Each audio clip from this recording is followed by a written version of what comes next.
Hello and welcome to this month's edition of Life in the Prairie. I'm Pat Brink, and this month we're doing something just a little bit different.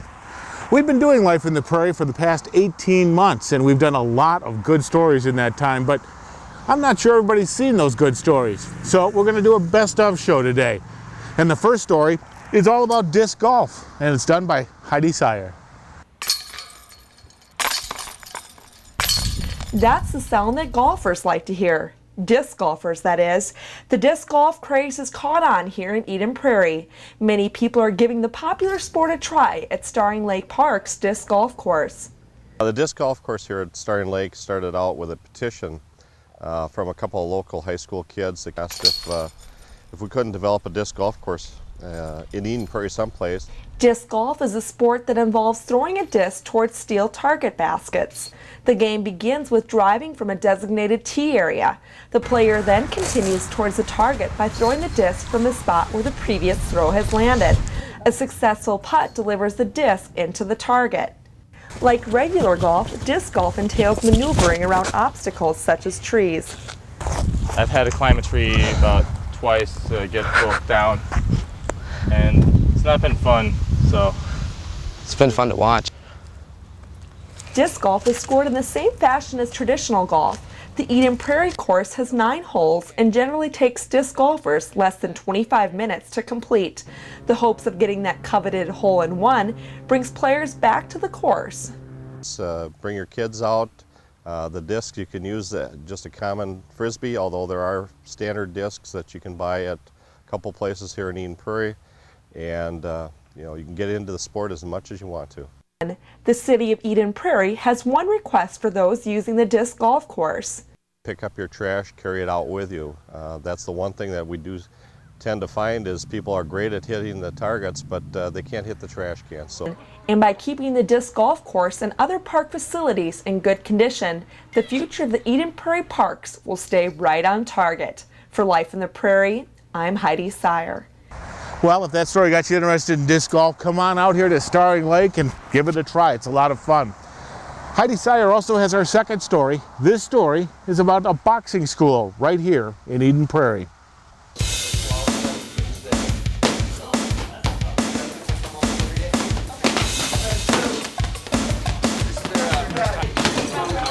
Grab your gloves, get into position, and spar. Okay, so the word spar refers to a one-on-one fight in boxing, but there's a lot of practicing that has to be done before a person is ready for that level of competition. Nice job, nice job.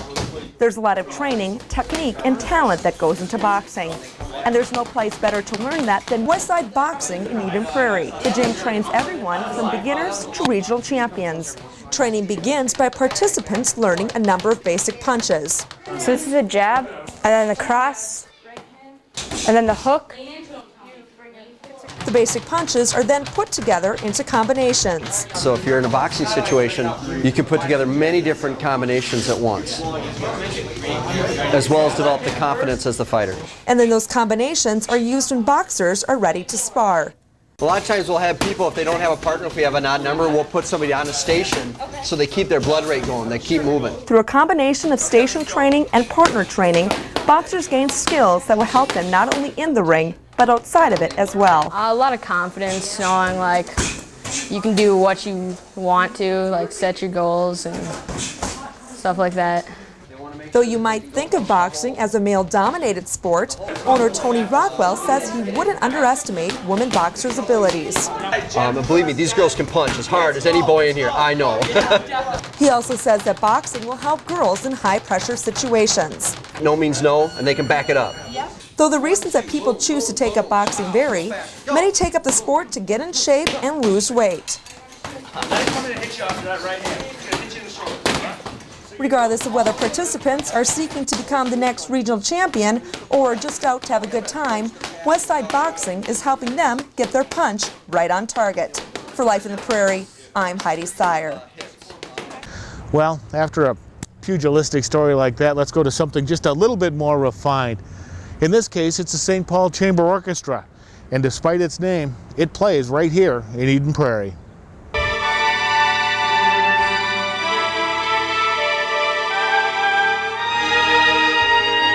This is the St. Paul Chamber Orchestra playing a concert last May here in Eden Prairie at Wooddale Church.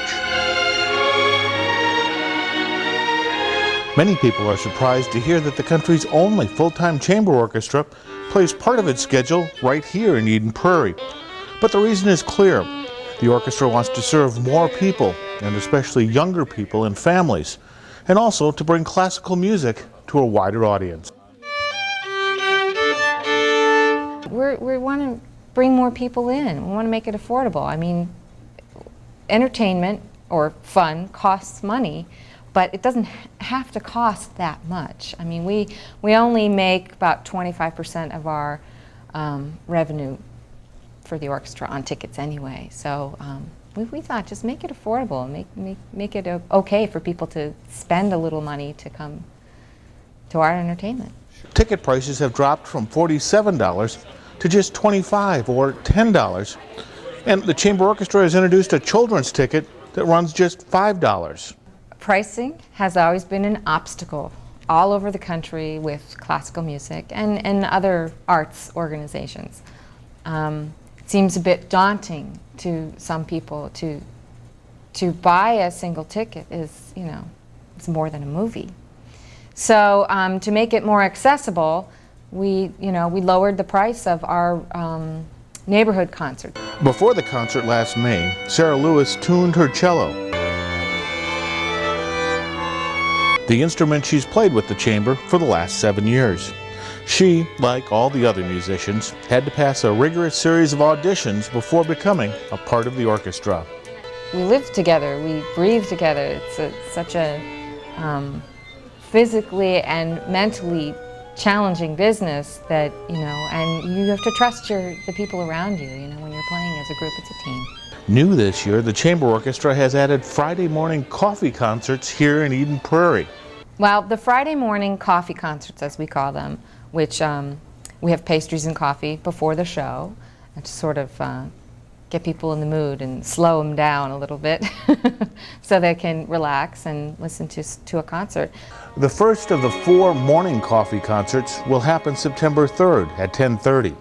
Later that evening at 8 p.m., the St. Paul Chamber will perform the first of 8 evening concerts at Wooddale Church. These concerts occur approximately 1 Friday per month through next May. Series tickets and tickets for individual concerts are now on sale, and you can get more information online at www.thespco.org. There's a program here at Hennepin County Libraries called Guys Read. Last year, the author who started the Guys Read program was here to talk to some of the guys that had taken part.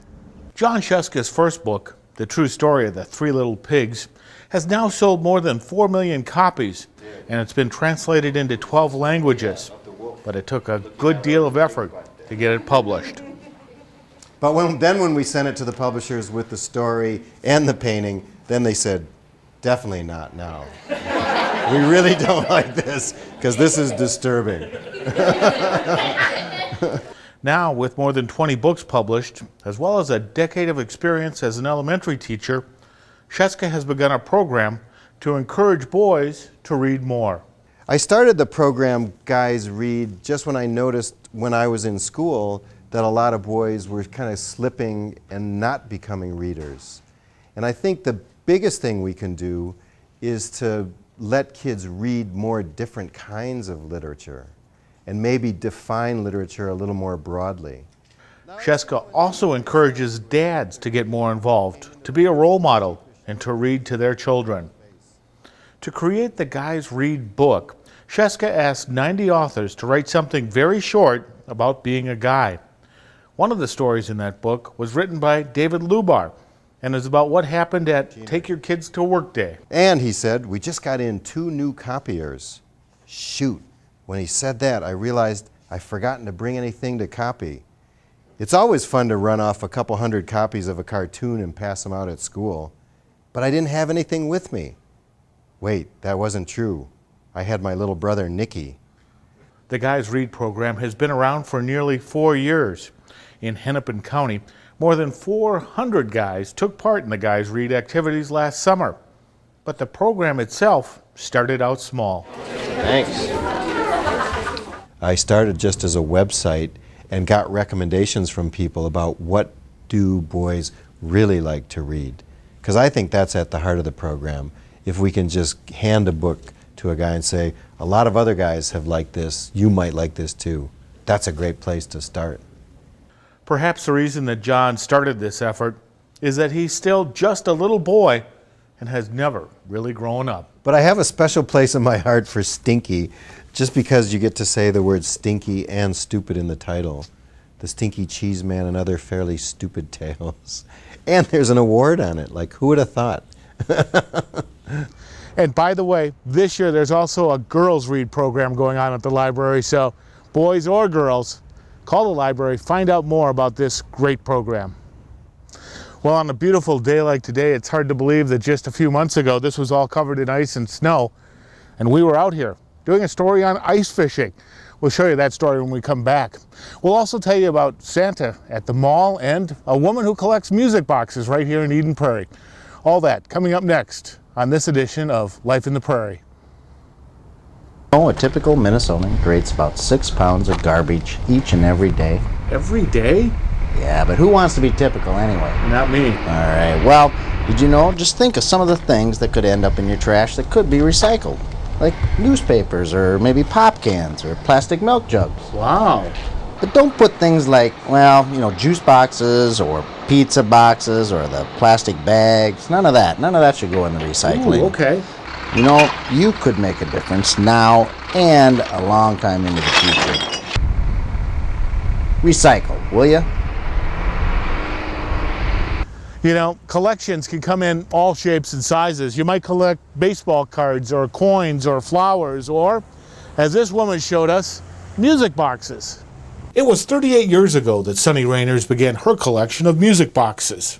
It plays Raindrops, and at the time it was a very popular tune, and I just thought it was really cute. It's probably the only reason I've still got it is because it was the first one I have. I have many more that are more favorite now. From there, her collection grew and grew and grew. At one point, my collection was about 750. When we moved out here, I sold off about 250. So about 300 of them are out here, and the rest are in boxes. Having raised 4 kids, it's amazing that when they were growing up, only 1 music box was broken. But the kids did have some fun with the display. The question I was always getting from everyone was, do you ever turn them all on at one time? And I really stopped to think, you know, if you really thought about that, you'd know with this many you couldn't turn them all on at one time. However, the kids one Saturday morning turned on 8 rows of music boxes like this, and they all took 2 rows each and turned them all on and came running into the bedroom and said, "Can you hear that?" And it was just a massive mess of noise. It's probably no surprise that Sunny's not the only collector in this house. Now these are some of my husband's favorites. Both the girls collect, and the one daughter-in-law and the son do collect. The other son and daughter-in-law are not much into it. Just give them time, it'll catch them. The collecting bug will catch them. In addition to the music boxes, Sunny does a lot of other collections. I do collect dolls. I have teddy bears. I have a lot of Santas. I do Department 56. I have David Winter cottages. I have. So now you may be able to understand why the Rainers moved to a larger home in Eden Prairie. They needed the room for their collectibles. Clay pieces. And I have the Snow Babies from Department 56. I have the Villages from Department 56. I have Hallmark ornaments. It is a disease. It is definitely a disease. And it just doesn't seem to stop. And that's the problem with, you know, a lot of this. You get one thing and then you want more, and you can't be satisfied. You need to go back and get the ones that were previous. Christmas in July is something we've all heard of, but in July, you don't get the chance to sit on Santa's lap like you do during the holiday season. Well, last November, Heidi Sire was able to be here when Santa made his first appearance at Eden Prairie Center. 'Twas just weeks before Christmas, and all through the Eden Prairie Center Mall, a bunch of children were stirring, both big and small. The bells to greet Santa were handed out with much care, in hopes that St. Nicholas soon would be there. When out of the blue, what should appear? Well, Santa, of course, and his real-life reindeer. Rudolph is still at the North Pole with Santa Claus. From the Barnes & Noble entrance, Santa made his track to his royal seat, but on his way there, many children he would meet. I really want a Bronze Rock Angel, Polly Pocket, and Blake. The excitement of Santa caused quite the clatter. It caused the mall goers to stop and chatter. I saw Santa. Santa listened so carefully at every child's request. When asked if they've been good or bad, the kids said, "I've been my very best." I know what I want for Christmas. What do you want? But when some kids got near Santa, they started to shed a tear. The parents said, maybe we'll have better luck next year. Oh, one was crying and one was happy. Outside of the mall, you could hear Aunt Donner and Blitzen. The other 6 reindeer, well, seemed to be missing. Up in the sky! Being up close with Santa's four-legged team made children, both young and old, feel like they were in a dream. The EP Center is surely spreading the holiday cheer. Better hurry with the shopping, because Christmas is almost here. Wishing you a holiday season that is very merry, this is Heidi Sire for Life in the Prairie. Merry Christmas. Well, this time of year, about the only place to find ice is in a glass. But in the winter, obviously, there's a lot more ice around, and there's people who enjoy the ice in the cold and are out ice fishing. That's a limit of sunfish. This is what ice fishing is all about, catching your limit, right? It turns out there's a lot more to this sport, and it's a sport that apparently gets passed from one generation to the next. Yeah, since I've been 2 years old, so that'd be about 36 years. Back when I was a little boy, probably back in the 30s, my dad, we used to ice fish out in this area out here. So, what is it about being on a frozen lake? Normally it's peaceful, quiet, you don't have to deal with a lot of people, like boats and things like that. Drilling a hole or two in the ice and waiting for the big one. Because when a big fish comes, you get to get it and you get to eat it. Well, it turns out that the fishing is really only used as an excuse. What's the best part of fishing with Dad? We get to spend time together. Yeah, we get to hang out and spend time together. And that's a refrain heard over and over on this day on Mitchell Lake. Well, I haven't been doing much. I don't know, I just called him up and I said, hey, let's get out here, let's go fishing someplace. And it turns out that's the right attitude to have when ice fishing, because not everyone gets their limit. It's just the idea of that you can be smarter than the fish, and that's not always true. Well, thankfully it's a lot warmer out here today than it was when we shot that story last winter. When we come back after this break, we'll be featuring 3 more stories. One on the corn harvest, one on barbecue restaurants here in town, and one featuring a gentleman who flies himself to work. All that coming up on Life in the Prairie.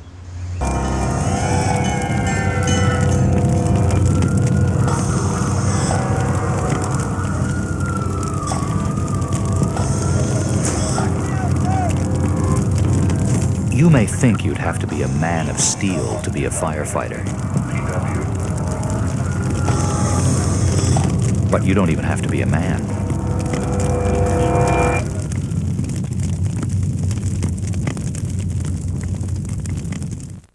Well, welcome back. The next story we've got for you is one that I did late last summer when the corn was obviously much taller than this because it was being harvested. It's a summer tradition, corn on the cob. But before it can be slathered with butter and a little salt, somebody needs to do a lot of work. What are you waiting for? We're getting there. Before the sun is even up each morning, the corn harvest is taking place. On this day, between 5,000 and 8,000 dozen ears of corn will be harvested by the Petersons. 32 on a pallet. Seaver will put 32 on a pallet again on this one. We'll put 8 pallets on, okay? The third generation of the Peterson family, as well as many others that they've hired, are hard at work harvesting the corn this year. The Petersons are one of the last farm families left in Eden Prairie. Yeah, Bert, the corn looks nice. Yeah, the corn here that you had on this first load looks real nice. And if you can keep the fan right there, that'll work just great for us. And it's just perfect maturity here in this field again. So we're right on it. Okay. Well, that's the good news. But there is bad news about this year's harvest as well. We've left over 40% of the corn in the field because it just ripened too fast. Not only did a lot of the corn ripen early, but for the first time in Seaver's memory, they were forced to irrigate some of their fields 3 times this past summer. But even with those setbacks, it's still been a great year for corn. And delicious eating.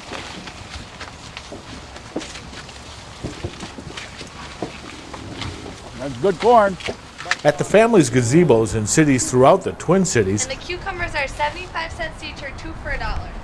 there's much more than just corn for sale. And we like to bring a little bit of that farmer's market to busy communities that can't get to a farmer's market at 6 a.m. in the morning. And just like other farmers markets, much of what is sold is grown locally. It's like from the field to the customer. The peppers I get from a local grower, Joe Zivick in Cottage Grove. He's kind of the pepper king, we call him. We were out there and saw his operation. It's a great operation. I also get my muskmelon from him. The cucumbers and the green beans come from the Paul Farm in Apple Valley. They do a great job. Beans are great. The tomatoes here, we have a hoop house right in Eden Prairie on Virgil Seifert's farm. So we have homegrown tomatoes. The potatoes are Little Reds. They're from Big Lake. When you talk with the Petersons about why they keep farming, you hear about the thrill of the harvest, but more importantly, you hear the thrill of having the entire family involved in this effort. I guess the best part of this job for Seaver and I is our whole family is involved. It's a team effort on everybody's part. Baker's Ribs has some of the best barbecue not only in Eden Prairie, but in the entire Twin Cities area. And last year we featured a story on Baker's Ribs as well as 2 other barbecue restaurants.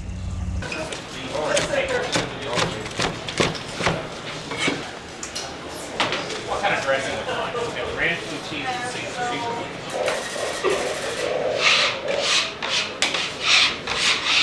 If it's good barbecue that you're looking for, Eden Prairie is a place to find it in the Twin Cities.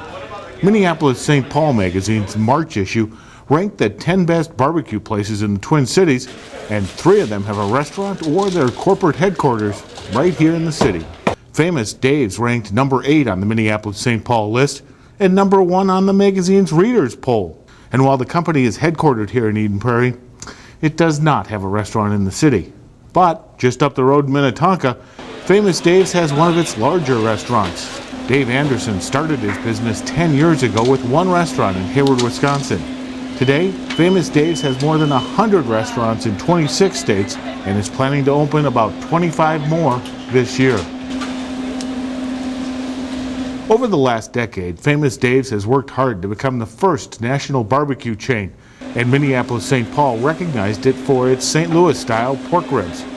The company has been expanding its offerings, but has remained true to its roots. It's funny, we're trying to put a little bit more variety on our menu, but still when our guests come in, a lot of them have a tough time ordering anything that's besides the ribs. But there's combo platters available. They can get a taste of this or that, but the ribs, that's what made us famous. Another barbecue chain that was recognized by Minneapolis-St. Paul magazine is Baker's Rib, which came in at 6th in the rankings. This unique chain has just 6 restaurants, and the only one outside of Texas is right here in Eden Prairie. From the parking lot, you can see and smell the signs of what makes this barbecue unique. It's Texas style, which is characterized by the wood smoking technique. We don't finish stuff on a grill. We just cook with just wood smoke.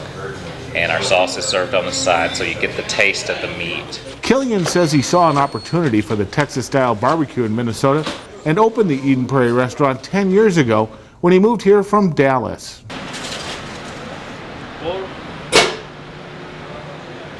The restaurant does a brisk business at lunchtime, selling a lot of beef and pork sandwiches and, of course, ribs. Evenings see many people ordering full racks of ribs or briskets to take home to their families. Baker's Ribs was recognized by the magazine for, as the author puts it, a trio of power hitters: spare ribs, sausage links, and sauce that makes it a must for barbecue nuts. The last barbecue restaurant recognized by Minneapolis St. Paul magazine is really not a barbecue restaurant at all. It's Redstone, with locations both in Eden Prairie and Minnetonka, and it was named the #1 best barbecue place in the metro area. All they have is barbecue chicken and ribs.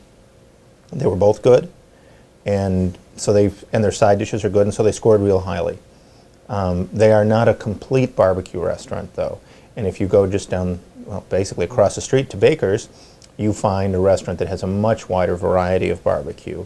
And for people who are really into barbecue, that's going to be probably a more compelling experience. What Redstone may lack in its barbecue offerings, it more than makes up for in its upscale ambiance. The restaurant has full bar service, outdoor seating, and a classy, professional, and polished interior. And if you're there at the right times, you can watch the chickens with the special dry rub made up of 15 herbs and spices being cooked right in front of you.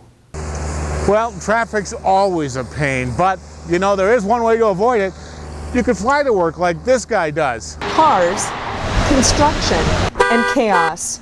The length of time it takes to drive to work here is about between 48 minutes to about an hour and a half, an hour and 15, depending a little bit. It's all a part of a typical day for a typical commuter. I just hate traffic. I don't like waiting. It's very frustrating. But John Gilmore has found a way to get a little above the rush, literally. The commute in the airplane takes me about 12 to 15 minutes, something like that. Several days a week, John trades the conventional commute to work for a more convenient route. He flies from Eden Prairie to South St. Paul for a day in the office. Though the flight to work takes much less time than driving, there's definitely some prep work to do before the propeller can start spinning. The pre-flight starts long before I get to the airplane. After checking the oil, wiping off the wings, and completing other routine tasks, John is ready for takeoff. Clear! John's job makes flying to work convenient. Most people don't work at an airport. John works for a company called Ballistic Recovery Systems, an aviation company that specializes in constructing aircraft parachute systems. His travels to the office not only help him save some minutes on the roadways and avoid stoplights, it also helps him maintain the flight hour requirements necessary to be a pilot. But another added bonus to the flight is the view. This isn't a typical sight for a commuter. After less than 10 minutes pre-flight work and 13 minutes in the air, John grounds himself for a day at the office, located 32 miles from his home. And he didn't even speed. And he's ready for another. And it makes the day start out quite a bit better. Day in the office. For EPTV, I'm Heidi Sire. Well, that's it for today's show. Thank you for joining us. We hope you enjoyed this best of. Next month, we'll be back with all news stories.